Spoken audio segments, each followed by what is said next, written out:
February 23ನೇ ತಾರೀಕಿಂದ ನಮ್ಮ ಒಂದು ಬ್ಯೂಟಿಷಿಯನ್ ಕ್ಲಾಸಸ್ ಸ್ಟಾರ್ಟ್ ಆಗ್ತಿದೆ. ನಿಮ್ಗೇನಾದ್ರೂ ಇಂಟ್ರೆಸ್ಟ್ ಇದ್ರೆ ಆದಷ್ಟು ಬೇಗ ನಿಮ್ಮ ಸೀಟ್ನ ಬ್ಲಾಕ್ ಮಾಡ್ಕೊಳ್ಳಿ. ಇದರಲ್ಲಿ ಏನೆಲ್ಲ ಇನ್ಕ್ಲೂಡ್ ಆಗಿರುತ್ತೆ ಅಂದ್ರೆ ಥ್ರೆಡಿಂಗ್, ವ್ಯಾಕ್ಸಿಂಗ್ ಮತ್ತೆ ಫೇಶಿಯಲ್ ಅಂತ ಬಂದಾಗ ಬೇಸಿಕ್ ಟು ಅಡ್ವಾನ್ಸ್ ಫೇಶಿಯಲ್ ಆಗಿರುತ್ತೆ. ಮತ್ತೆ ಹೈಡ್ರಾ ಫೇಶಿಯಲ್ ಯಾವ ತರ ಮಾಡೋದು ಅದೆಲ್ಲನೂ ನಾವು ಹ್ಯಾಂಡ್ಸ್ ಆನ್ ಪ್ರಾಕ್ಟೀಸ್ಗೆ ಕೊಡ್ತಾ ಇದೀವಿ. Pedicure, manicure, hair spa, hair smoothening, hair cutting ಮತ್ತೆ ಬ್ಲೋ ಡ್ರೈ ಯಾವ ತರ ಮಾಡೋದು ಇದೆಲ್ಲಾನು ಇನ್ಕ್ಲೂಡ್ ಮಾಡಿ ಹೇಳ್ಕೊಡ್ತಾ ಇದೀವಿ. ಮತ್ತೆ ಬಂದು ನಿಮ್ಗೆ ಏನಾದ್ರು ಇದು ಫೀಸ್ ಬಂದು ನಿಮ್ಗೆ 15,000 ಅಷ್ಟೇ ಆಗಿರುತ್ತೆ. ನೀವೇನಾದ್ರೂ ಮೇಕಪ್ ಕ್ಲಾಸಸ್ ತಗೋತೀವಿ ಅಂದ್ರೆ ಇದ್ರ ಫೀಸ್ ಬಂದು 25,000 ಅಷ್ಟೇ ಆಗಿರುತ್ತೆ. ಇದರಲ್ಲಿ ನಿಮ್ಗೆ ಮೇಕಪ್ ಅಂತ ಬಂದಾಗ ಬೇಸಿಕ್ ಟು ಅಡ್ವಾನ್ಸ್ ಮೇಕಪ್ ಇರುತ್ತೆ. ಮತ್ತೆ ಬಂದು ನಿಮ್ಗೆ basic to advance hair styles ಇರುತ್ತೆ, ಡ್ರೆಪ್ಪಿಂಗ್ ಮತ್ತೆ ಫ್ಲೋರಲ್ ಆರ್ಟ್, ನೈಲ್ ಆರ್ಟ್ ಇಷ್ಟನ್ನು ಹೇಳ್ಕೊಡ್ತಾ ಇದೀವಿ. ಇದು ಬಂದು ಫೀಸ್ ಎಷ್ಟು ಅಲ್ಲ 25,000 ಅಂತ ಹೇಳಿದೀವಿ.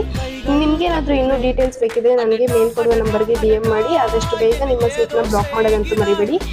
ನಮ್ಮ ಒಂದು ಲೊಕೇಶನ್ ಬಂದು ಹೊಸಕೋಟೆ ಮೈನ್ ರೋಡ್, ತಿರುಮಲ ಶೆಟ್ಟಿಹಳ್ಳಿ.